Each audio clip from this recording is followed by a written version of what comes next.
Sin embargo, esta verdad suscita algunas preguntas. ¿Cuándo vendrá? ¿Y cómo? ¿Y qué señales debemos buscar?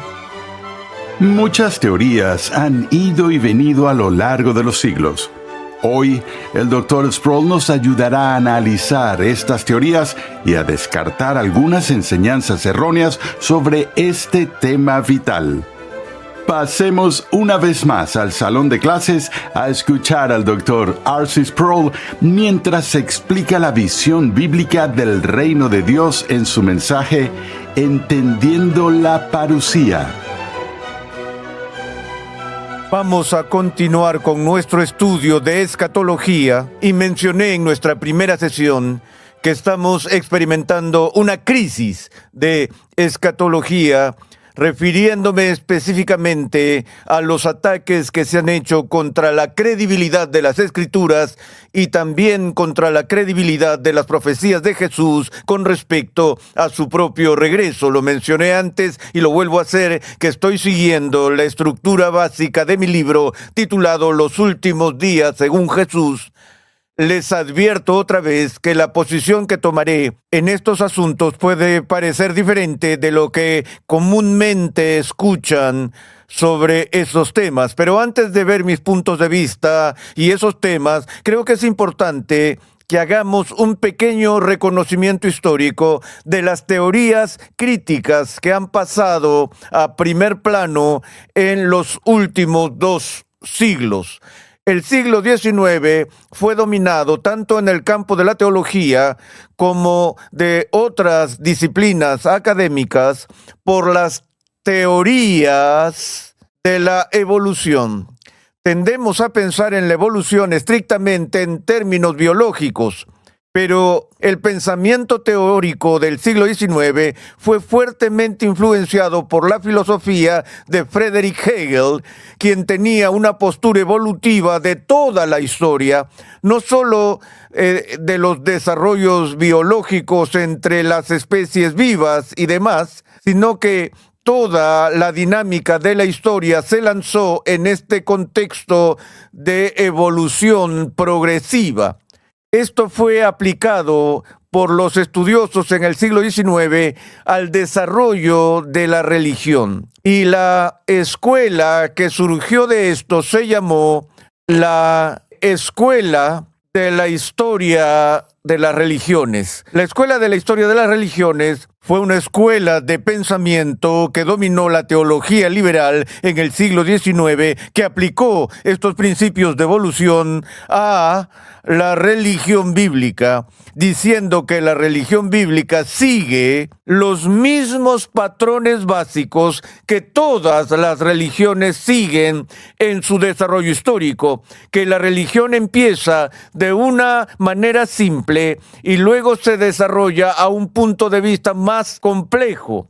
Empieza con el animismo, con la postura de que los objetos supuestamente inanimados están habitados por espíritus, generalmente espíritus malignos, y luego pasas de ahí al politeísmo y el enoteísmo, y finalmente, en un momento posterior de la historia, ves el surgimiento del monoteísmo plenamente desarrollado. El argumento, por supuesto, era que la religión bíblica seguía el mismo patrón de desarrollo. Ahora, de la mano con la aplicación de los principios evolutivos del desarrollo de la religión bíblica por parte de la Escuela de la Historia de las Religiones, había una poderosa inclinación antisobrenatural que controlaba el análisis del contenido de las Escrituras, de modo que cualquier asunto que comunicara un milagro era rechazado de plano. Cualquier tema sobrenatural, como el nacimiento virginal de Jesús,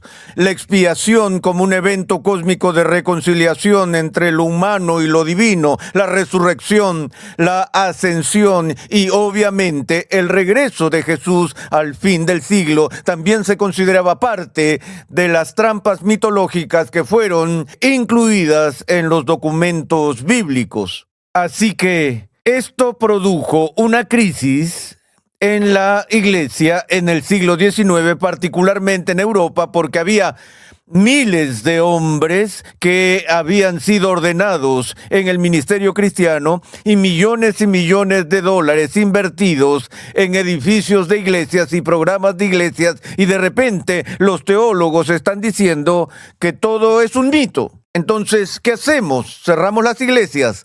¿Hacemos que todos estos predicadores estén desempleados? ¿O revisamos nuestra comprensión del cristianismo de tal manera que sea compatible con las teorías modernas del hombre y del mundo? Bueno, de nuevo, el liberalismo del siglo XIX obviamente eligió el último camino y trató de reducir la importancia de la enseñanza del Nuevo Testamento y el ministerio de Jesús a una preocupación mundana por asuntos sociales y humanitarios, que el reino de Dios, que era el motivo que los estudiosos bíblicos entendieron que unificó el Antiguo y el Nuevo Testamento, ese concepto central del reino de Dios que se anuncia como procedente en las primeras páginas del Nuevo Testamento, la venida de Juan el Bautista,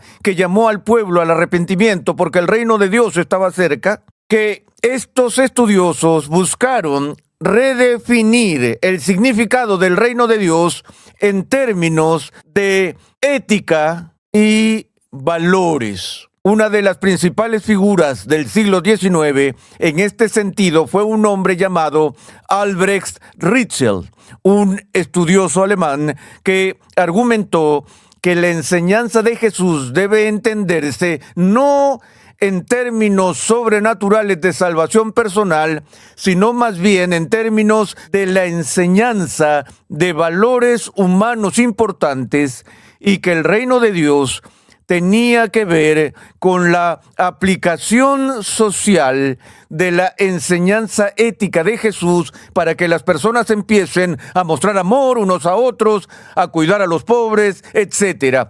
Lo que luego dio impulso al desarrollo de Rauschenbusch del llamado evangelio social. Sabemos que desde entonces ha habido esta división entre el llamado liberalismo y el conservadurismo sobre si la misión básica de la Iglesia es tan solo ministrar a las necesidades de los seres humanos en este mundo, en este tiempo, o si una de las grandes necesidades de los seres humanos es la redención personal y la reconciliación con Dios. Cuando era estudiante en el seminario, estudié teología por un tiempo con Dietrich Ritschl, que era nieto de Albrecht Ritschl, el teólogo alemán a quien acabo de mencionar. Pero en todo caso, después de este desarrollo del liberalismo del siglo XIX, apareció un libro a principios del siglo XX que tuvo un tremendo impacto en todo el campo de la erudición bíblica, y fue escrito por un hombre muy famoso, Albert Schweitzer. Y sabemos de Schweitzer debido a su carrera como músico, como un magnífico organista y también como misionero, probablemente uno de los misioneros más famosos de todos los tiempos. Pero ante todo era una persona académica, un estudioso del más alto nivel. Su libro fue traducido bajo el título La investigación sobre la vida de Jesús. Lo que Schweitzer hizo fue analizar y criticar todos los eventos de este pensamiento evolutivo y la revisión del concepto del Nuevo Testamento del reino de Dios que se había hecho popular en el liberalismo del siglo XIX. El propio Schweitzer fue muy influenciado por otro erudito llamado Johannes Weiss, o Weiss, diríamos nosotros, pero Weiss en alemán. Weiss había argumentado convincentemente que si vamos a tomar en serio los documentos del Nuevo Testamento y la enseñanza de Jesús y los apóstoles en serio, tenemos que entender la enseñanza del reino de Dios ante un trasfondo judío de escatología apocalíptica.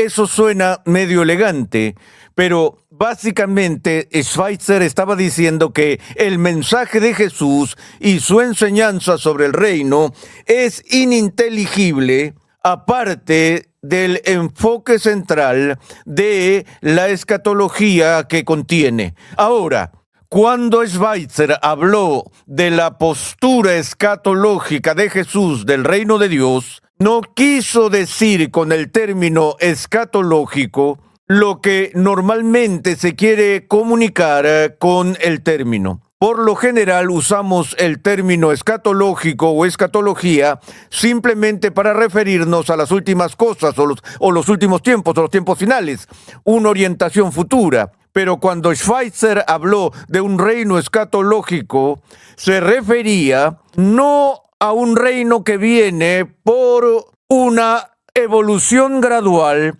a un desarrollo progresivo de este mundo sobre la ética y demás, como los liberales del siglo XIX querrían describirlo, sino que este reino del que Jesús habló que vendría catastróficamente, repentinamente, sobrenaturalmente, que viene trascendentalmente desde arriba, que el reino era algo que Dios traería del cielo, penetrando el proceso normal y el progreso de la historia. Ahora, entiendan este punto técnico.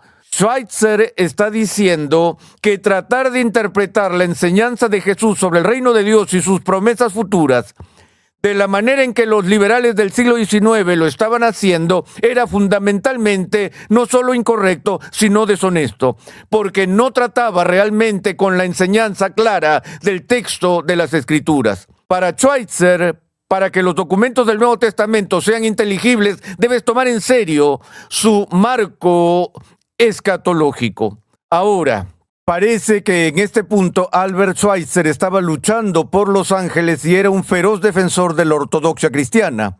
Por el contrario, todo lo que está diciendo en este punto es que si vamos a ser fieles en nuestra comprensión académica de lo que dice el Nuevo Testamento, tenemos que leerlo como fue escrito, es decir, en su lenguaje escatológico y su expectativa. Y dijo que no hay duda de que los registros de la postura de Jesús del reino de Dios era de uno que vendría del cielo catastróficamente. Y había diferentes puntos en el ministerio de Jesús donde Jesús, según Schweitzer, esperaba el avance de ese reino desde el cielo. Según Schweitzer, primero, por ejemplo, cuando Jesús envió a los 70 a los diversos pueblos y ciudades de Israel anunciando el reino de Dios, él esperaba que Dios actuara y llevara a cabo el reino en ese momento. Pero no sucedió. Así que en la propia conciencia de Jesús, Jesús tuvo que pasar por cierto periodo de anticipación retrasada en su propia conciencia. De modo que, por ejemplo, cuando vino a Jerusalén en el momento de crisis de la entrada triunfal, tal vez ahora Dios iba a traer el reino. Pero no sucedió. Aún así, Jesús persistió con su expectativa hasta el final, incluso hasta el punto de permitir ser arrestado, ser condenado. Y recuerda que habló de, ya saben, no pueden hacer esto a menos que te deje hacerlo. Puedo invocar legiones de ángeles y ellos podrían salvarme, pero él no lo hace. Él espera que Dios intervenga e interceda y traiga el reino. Pero finalmente, en sus últimos momentos en la cruz, Jesús se da cuenta de que no va a suceder. Y él clama desde las profundidades de su propia agonía y desilusión: Dios mío, ¿por qué me has abandonado?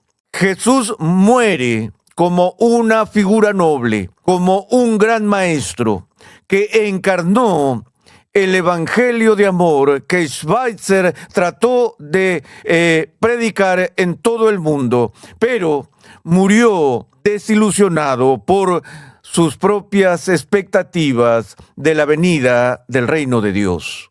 Ahora, el valor de Schweitzer es que Desde su trabajo ha sido casi imposible para los estudiosos serios tratar la enseñanza del Nuevo Testamento y la enseñanza de Jesús y no darse cuenta de que está expresada constantemente en lenguaje escatológico. Esa es la contribución que Schweitzer ha hecho a esta crisis. Por supuesto, el lado negativo es que aunque argumenta a favor de la centralidad escatológica de la enseñanza de Jesús, por supuesto que Jesús estaba equivocado y terminó en desilusión. Luego habla de lo que se llama en el lenguaje académico el retraso de la parusía, que no solo Jesús tuvo que retrasar su expectativa de su venida y la manifestación de su gloria, sino que la iglesia primitiva tuvo que pasar por el mismo proceso de parusía fortrag o demora para que a medida que pasara el tiempo hiciera todo tipo de ajustes para excusar no solo el hecho de que el reino no viniera durante la vida de Jesús, sino también el que Jesús todavía no hubiera regresado. Lo que nos trae de nuevo a esta pregunta que planteamos en nuestra primera sesión sobre las referencias temporales de la gloria venidera de Jesús. Ahora, no todos se voltearon y se hicieron los locos con las conclusiones negativas de Schweitzer. Los estudiosos vinieron y trataron de hablar sobre este concepto de este retraso en la parusía, y uno de los más importantes fue el estudioso británico llamado C.H. Dodd, quien escribió sobre el Evangelio de Juan y sobre las parábolas de Jesús que se concentran en la enseñanza de Jesús sobre el reino de Dios. Ya saben, cuando las parábolas dicen que el reino de Dios es semejante a esto, el reino de Dios es semejante a esto y demás. C.H. Dodd es importante para desarrollar lo que se llamó escatología realizada. Dodd ve que en su mayor parte las predicciones de Jesús, Dodd las interpreta como haciendo referencia a un marco de tiempo del primer siglo. Asume que tenemos que tomar en serio esas referencias temporales de la cercanía de la venida de Jesús, pero concluyó que Jesús no estaba desilusionado y que las referencias de marcos temporales no dejaron de materializarse, pero de hecho los pronósticos futuros de Jesús tuvieron lugar en el marco en el que dijo que lo harían, pero en un sentido espiritual. Por ejemplo, volvemos a esos 3 textos que eran tan problemáticos: no terminarán de recorrer las ciudades de Israel antes que venga el Hijo del Hombre. Bueno, los discípulos vieron al Hijo del Hombre manifestándose, el reino de Dios manifestándose, porque en el Nuevo Testamento hay claras referencias a la presencia del reino de Dios. Cuando Juan viene, Juan dice, el reino de Dios se ha acercado. Cuando Jesús aparece, dice, el reino de Dios está entre ustedes. Jesús dijo, si yo por el dedo de Dios echo fuera a los demonios, entonces el reino de Dios ha llegado a ustedes. De modo que la presencia misma de Jesús fue una manifestación y una venida del Hijo del Hombre en su reino. No solo eso, hay algunos de los que están aquí que no probarán la muerte hasta que vean al Hijo del Hombre venir en su reino. Dijo que era una referencia a un evento que ocurrió en un par de semanas más o menos, es decir, la transfiguración, porque algunos de los que estaban allí fueron testigos oculares de la gloriosa aparición de Jesús o en la resurrección y ascensión. Tanto en la resurrección como en la ascensión, la gloria de Jesús se hizo manifiesta a sus discípulos. Y todo esto ocurrió dentro del marco de esa generación. Entonces, para Dodd había una escatología futura completamente realizada, y que las profecías que Jesús hizo no eran sobre algún evento futuro al fin del siglo, sino que tenían que ver con la manifestación espiritual que realmente tuvo lugar en el primer siglo. Ahora, otros 2 hombres que contribuyeron significativamente a estas discusiones fueron Oscar Cullmann y Herman Ridderbos, el estudioso holandés del Nuevo Testamento. Cullmann desarrolló una teoría que se llamó la analogía vide, que tuvo bastantes adeptos a mediados del siglo XX, o en realidad poco después de la Segunda Guerra Mundial, donde habló sobre la analogía o la relación entre el día de la invasión aliada de Normandía, que ocurrió en junio de 1944, muchos meses antes de la rendición de Alemania. La guerra no terminó hasta la primavera siguiente de 1945, pero el punto de inflexión de la guerra fue el día D. Según Cullmann, dijo esto, que así como el día D marcó el final del conflicto de la Segunda Guerra Mundial para todos los fines, la guerra terminó en junio de 1944, a pesar de que no llegó a su final real hasta que abril o mayo de 1945.